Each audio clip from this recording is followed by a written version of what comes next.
Hi YouTube. The following is going to be part 2 of me sharing my entire evolution of my diet and body image that stems all the way back to my childhood and kind of just leads you into where I am right now, in this place where I no longer am restrictive with my diet. I no longer struggle with my body image or my relationship with food or exercise addiction, which are all things of my past. So I really wanted to just do a sit-down video where I dive really deep into my story and what brought me to where I am today. I just wanted to insert this little clip at the beginning of part 2. I did have to split this video into 2 different parts because my laptop was full of storage. I want to give the disclaimer again, as I did in part 1, that if you are somebody who struggles with their relationship with food, if you are healing from an eating disorder or are triggered by any talk about body image, restrictive dieting, eating disorders, I just want you to know that I don't think that this video is for you. Now obviously that's up to your discretion, but I just wanted to throw that disclaimer out there in case you are somebody who could be negatively impacted by content like this. Then please feel free to skip this video if you don't think it's going to be good for you. So this is part 2. In part 1, I really started far back into my childhood and leading up into the beginning of my fitness journey, which was when I was in the 11th grade of high school. So this part 2 is going to start with my bikini competition journey, which began around the 11th or 12th grade of high school for me. So if you have not watched part 1, I will link it down below in the description, and here is part 2. Flash forward to the start of my bikini prep. This was in February of 2015 and the competition date was May 17th. When I started my bikini prep, I was already really skinny, and the coach that I had hired didn't actually want me to lose any weight. She wanted me to basically just maintain my weight going into the show, maybe get a little bit leaner, but mostly just like fill out my muscles, I guess. She put me on a meal plan, and it was of course like a clean eating meal plan, but I was vegan at the time, so I made her, you know, tweak her typical bodybuilding meal plan into what was conducive to what I was allowing myself to eat at the time, which was no animal products. She also gave me a workout plan to follow that I did not follow because it was too easy compared to what I had previously been putting myself through, so I just wanted to continue doing my own workouts. The meal plan she had me on, I calculated it at the time because I was curious, and it ended up being pretty close to 2,000 calories a day, and she was also giving me semi-regular cheat meals as well. I did end up losing weight going into the show, and I stepped on stage at a tiny little 105 pounds. I was so little and so skinny, and the feedback that I got from the judges was that I just needed to build more muscle, especially in the glutes. I took that to heart and I went on a full-on bulking phase. So following the prep, I took my diet into my own hands, and around this time, this is when If It Fits Your Macros, or IIFYM, flexible dieting, was becoming really popular. So I decided that I was going to start tracking my food again. I was going to do so with MyFitnessPal, and I was going to do a reverse diet. Reverse dieting was also becoming a thing at this time as well. So I started my calories around where they were at the end of my prep, which was 2,000 calories, and I started to increase them every single week. I was focusing on getting high protein, looking at my macros as well, not just the calories. I was diligently listening to lots of bodybuilding content at this time. It kind of became my obsession to learn about bodybuilding and how to build muscle and how to diet and the best strategies for doing so. I discovered Dr. Layne Norton and started listening to his podcast with Sohee Lee called Physique Science Radio. I remember being a worker at Wendy's. That was my high school job, and I would go in for my morning shift every Saturday at 7 a.m. to make salads for the day, and I would be listening to the podcast. They'd be talking all about macros and flexible dieting and how it doesn't matter what types of foods you eat as much as it matters how much you are eating. And so I started to kind of adopt that mentality with my own eating. I was still vegan, but I was allowing myself to eat more processed foods so long as they fit my macros. Over the summer, I actually decided that I was going to stop being vegan entirely. It happened because I went on a trip to visit my friend in another province, and I knew that the last time I had went to visit her, me being vegan was just a huge nuisance to everybody. So for that vacation, I decided I was just gonna be vegetarian and not worry about if I went to a restaurant, if the meal had some dairy or egg or whatever that I couldn't remove, like the egg in a veggie burger bun or something like that. And after that trip, I just decided to keep that. So I was eating more animal products in my diet, started using whey protein and eating Greek yogurt and stuff like that. So I was still vegetarian, but I was following more of a flexible diet. I was counting my macros. I had reverse dieted myself up to eating 3,000 calories every single day. I was heavily focused on my weight training, and I was really regimented with my progressive overload, making sure every single week I was doing more sets, more reps, more weight. I was getting stronger. I was focusing on protein. This is when I started to develop kind of a weird relationship with food, or weird dieting habits, where I would basically not eat very much during the day. I think I remember like the only thing I would eat all day long was like a salad. So it was like 300 calories out of my 3,000 calories I was eating per day. Maybe a little bit more than 300, but it wasn't very much. And I would like hoard all of my calories and all of my macros for the end of the night so that I could make this like ridiculous concoction of like Greek yogurt, protein powder, ice cream, Oreo, Pop-Tart, cereal thing that everyone was doing on Instagram with hashtag flexible dieting. So I was really taking advantage of this new approach to my diet where no foods were off limits anymore. I had a lot of calories to play with, but I still felt like I needed to hoard them for the end of the night. I kind of got afraid that if I didn't do that, then I would go to bed hungry and I would have a hard time sleeping. At least that's what I was telling myself. So I was going like all day long, barely eating anything, and then basically getting home at the end of the night, and that was my excuse to basically binge eat. But it wasn't binge eating because it fit my macros. Between the end of my first competition and the beginning of my second competition prep, which was in January of 2018, I gained about 30 pounds.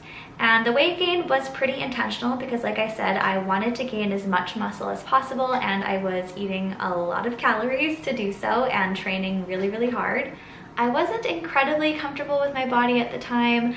I still looked fit. I was still, you know, relatively lean compared to the general population, but I was the heaviest I had been in a really long time. Actually, the heaviest I had been since I began my fitness journey a few years prior. For my second bikini prep, I hired a different coach because I wanted to keep up with the if it fits your macros or flexible dieting approach. So I decided to work with a guy named Paul Ravella, who is from the States. He was recommended by Dr. Lane Norton, who I was obsessed with at the time. So we did a if it fits your macro style prep. I started my prep in January for a show that was happening in June. So I had quite a bit of time to diet. If I remember correctly, my starting diet was like 2,000 calories a day with 2 refeeds per week, where I would have like 2 higher calorie, higher carb days that were like 22 or 2,300 calories on the weekends. I was still clinging on to this new diet rule that I had where I had to eat very little throughout the day, called it intermittent fasting, and would hoard all of my food for the end of the night, even though that was not recommended to me by my coach. He was telling me to split up my food more throughout the day, but I didn't listen because I just was so used to getting to eat so much at the end of the night and going to bed like super stuffed that I was afraid if I let go of that it was going to be harder for me to diet. My macros obviously dropped throughout the course of the prep, although they never really got that low. I think the lowest my calories got were around 1,500 calories per day, and I ended up losing a lot of weight. I think my starting weight was around 135 pounds, and I got down to 108 pounds. So a whopping 3 pounds more than my first prep. I was definitely leaner. I looked quite different, but the feedback that I got from the judges again were just that I was too skinny. I didn't have enough muscle, especially in my glutes, so I needed to take some time off and really focus on building muscle. Great. It's not like I just did that. After that competition, I was feeling really disappointed with the results of it, and I decided that if I was going to compete again, I needed to take more time off to really focus on building muscle, especially because I was doing it naturally, and building muscle as a natural female takes time. So I told myself that I was going to take the next year off and then plan to compete 2 years from then. Obviously, I never ended up competing again. That's another story. Following my second competition, that's when things really took a dark turn for me.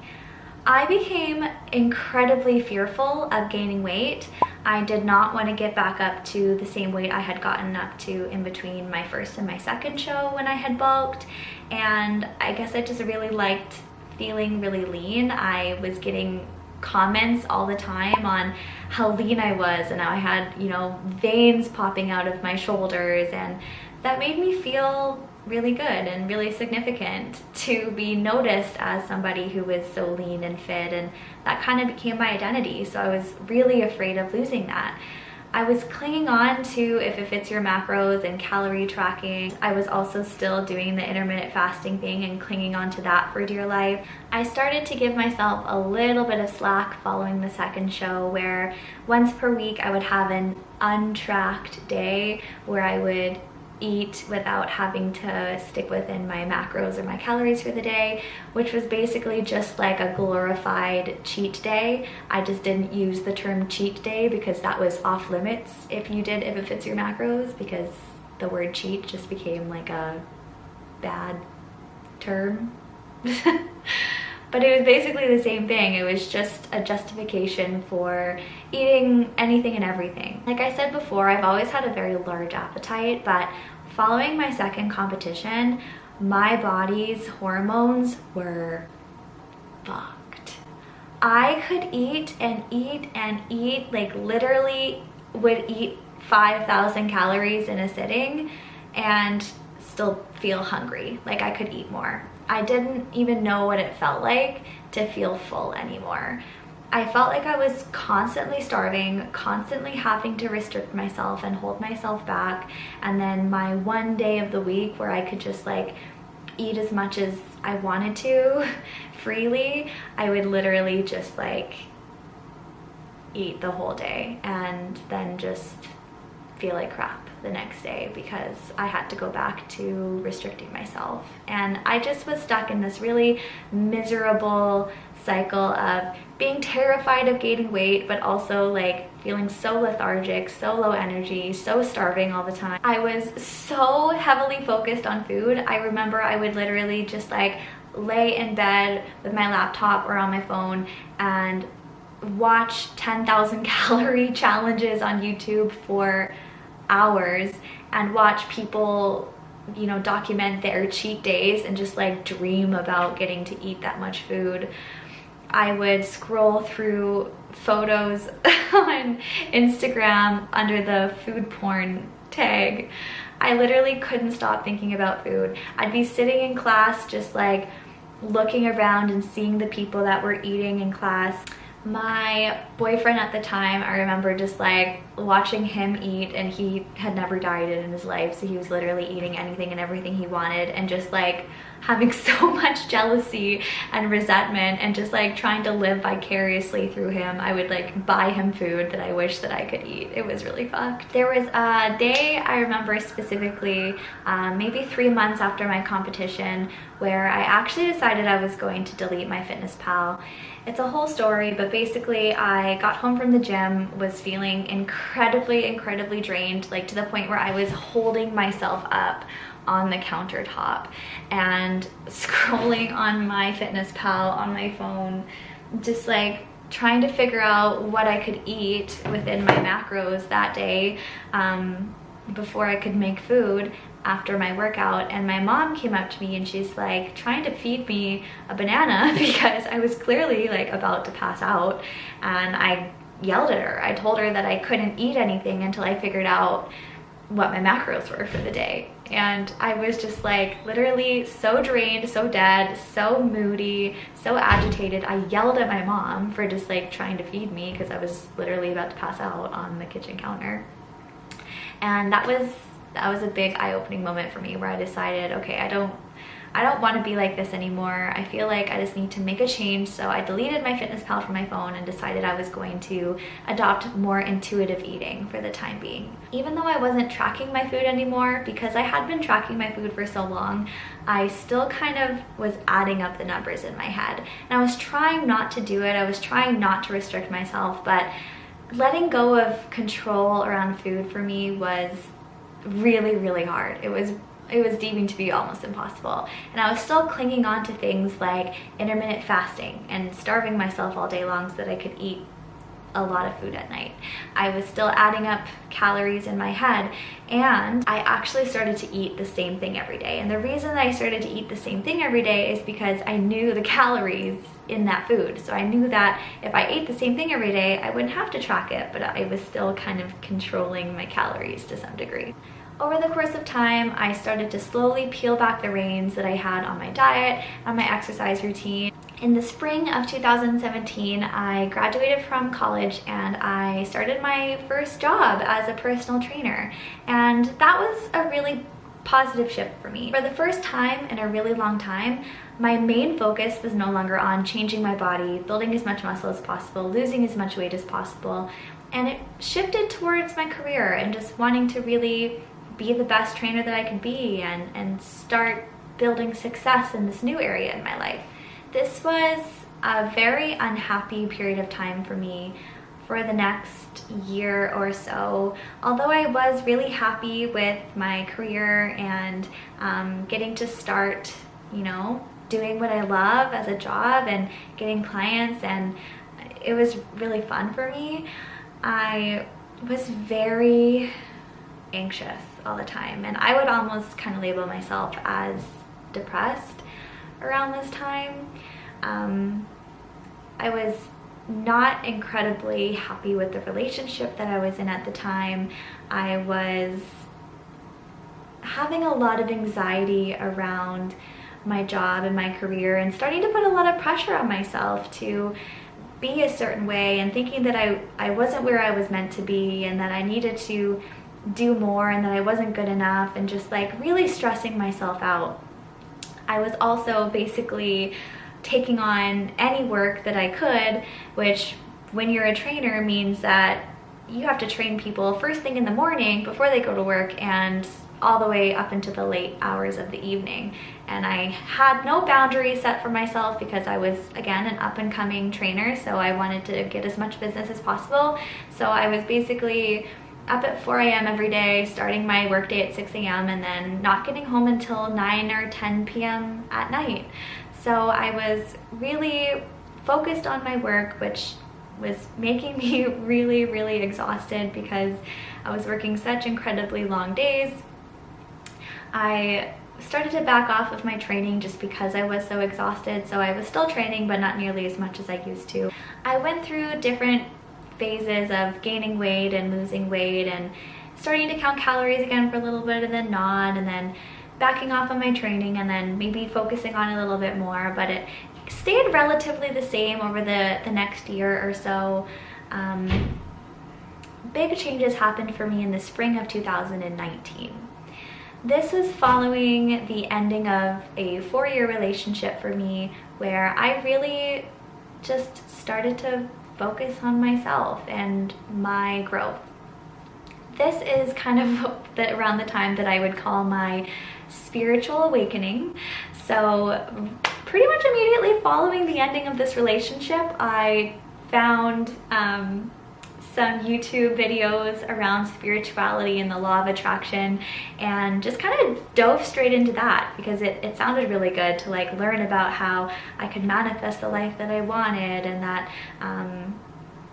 what you think about creates your reality. And I just wanted to kind of start to change my life for the better and become more happy, because I felt like I had been living under this really difficult mindset for a long time. I had crippling anxiety for the past year, and I just felt like I had been going through the motions for a long time and not feeling happy, not feeling fulfilled. So my spiritual awakening kind of shifted that for me, which caused me to start to take my happiness into my own hands and start to do things that made me feel good and feel excited about life again. Because of all of this spiritual growth and personal growth and mindset growth that I was going through, it actually had a really positive change on my body image, my relationship with food, and my relationship with exercise. That summer, I started to kind of go back into tracking calories a little bit, only because I had a vacation coming up with a girlfriend. We were going to Vegas and Los Angeles, and I just wanted to lean out a little bit. But this was the first time in my life that I had approached a period of time where I wanted to lose weight, get leaner.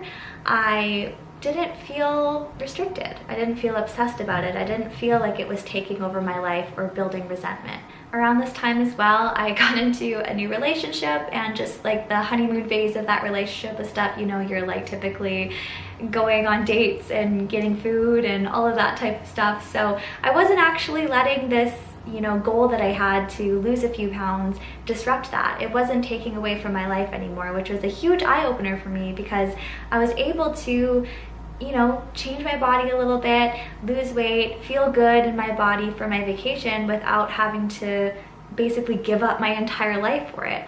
Over the last year or so, my focus has shifted far away from my body. I haven't tried to change my body or diet or lose weight or really even cared about what my body looked like, to be honest.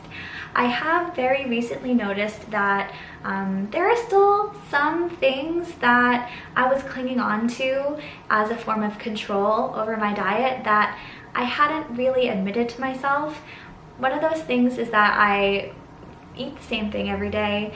I always just said that the reason I eat the same thing every day is because I'm a creature of habit, because I find meals that I like and I just want to eat them all the time, because I find it easier to buy groceries if I'm just eating the same meals every day. But there's definitely a part of me that liked doing so because I knew the calories in those meals, and it was my form of controlling my food intake and controlling my body. So over the last several months, I have been intentionally trying to rid myself of that pattern. Now, I still can eat the same meals every day just because I genuinely do enjoy that Greek salad that I eat every day, okay? But I am trying to be intentional about ridding myself of any food rules that aren't serving me. I really have no reason to be trying to control my diet. I feel really good in my body. I feel healthy. I feel energized. I like the way that my body looks. A lot of changes have happened for me over the course of 2020, which I'm sure a lot of you can relate to. But this has just been a year of breaking free of patterns that were no longer serving me, breaking free of limiting beliefs that were no longer serving me, and just getting really clear on what I want my life to look like moving forward, and who I want to be, who I want to show up as, how I want to feel in my day-to-day life. And this has led me to really start to mend the lingering pieces of my relationship with food and my body image and exercise that had carried over from those previous years and all of the experience that I have there. Now I eat a variety of foods in my diet. I don't restrict any foods other than the fact that I am vegetarian, but that is strictly by choice. I just don't like to eat meat, and I never really have. Like I said, when I was a kid, I would only eat chicken nuggets because it didn't look like meat. So I'm just vegetarian, but I eat a much larger variety of food. I do not track calories at all. I am trying to eat less of the same meals every day and switch it up just to get more variety in my diet and just rid myself of that pattern and that behavior that is from my past. I have also worked on changing my relationship with food in that I no longer use it to cope or emotional eat or stress eating or anything like that, which is a pattern that I did notice myself fall into sometimes. So now I am really, really clear and much more in tune with my body and its needs. So if I do actually feel like I need to eat, then I will honor that. But if I do notice that I'm reaching for food and I don't really actually feel hungry or feel like that is what I need, then I'm more aware of that now. And I have actually developed some strategies for myself and also have been working with my clients on this to get really clear on what it is that your body and your brain actually needs. And sometimes it is food, but sometimes it's not. And sometimes we're using food to fulfill something that's missing, that's even bigger than that. This is by far the healthiest and most free I've ever felt in my body. I feel like I have a really great relationship with food now. I haven't tracked calories in a really, really long time. Back in the springtime, this will be a topic for another video, but I went through what they call the dark night of the soul back in like March, April-ish until maybe like June, July. I fell into this really, really dark hole where I had a really hard time just like getting out of bed and felt really depressed, really anxious, and it kind of came out of nowhere. Like I said, I'm going to talk about this in another video, I think, but when this period of time did come up, I actually noticed a lot of my old relationship with food and body image start to creep back in, and I found myself restricting foods unnecessarily and counting calories and thinking about food all the time and feeling like my body wasn't good enough and needing to restrict food and fasting all day long, and all of these things started to kind of creep back in out of nowhere, where it almost felt like the universe was showing me all of the stuff that I needed to let go of, and it was showing me in like this really big, like in my face way. So other than that period of time, this year has been really, really great for me, and I feel so good with my relationship with food, and I know that it's only going to continue to get better from here.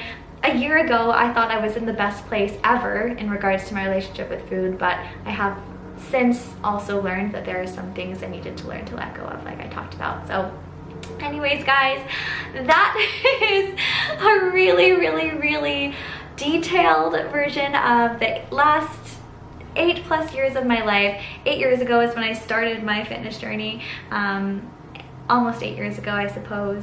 And even before then, I gave you guys some detail on my history, but I hope that you got value from this or just enjoyed hearing my story. I think that we all have a very unique relationship with food based on how we grew up and what we were surrounded by and the types of diets we were exposed to. I have learned a lot throughout the last 8 years, and honestly, I would not be doing what I do for a living if it wasn't for the experiences that I had. I am so, so passionate about what I do, and I love helping other women find fitness in a really healthy way and establish a really healthy relationship with food. And because I have all the experiences that I do, and I went through all the hardships that I did over the course of my fitness journey, I am able to relate to and really speak to and resonate with other women who are going through their own similar struggles. So I am so grateful for the experiences that I had, even though they were really difficult to navigate through at the time and caused a lot of headache, but here I am, happy and healthy and thriving, and I get to talk about it on YouTube now. So if you enjoyed this video, please, please, please, I would so appreciate it if you would give it a like. If you would like to see more content from me, then it would mean so much to me if you subscribe to my channel. Let me know if you got value from this by commenting below. I'm gonna leave it there. This is probably like an hour of footage that I'm gonna have to edit. Thank you so much for watching, and I will see you in the next video.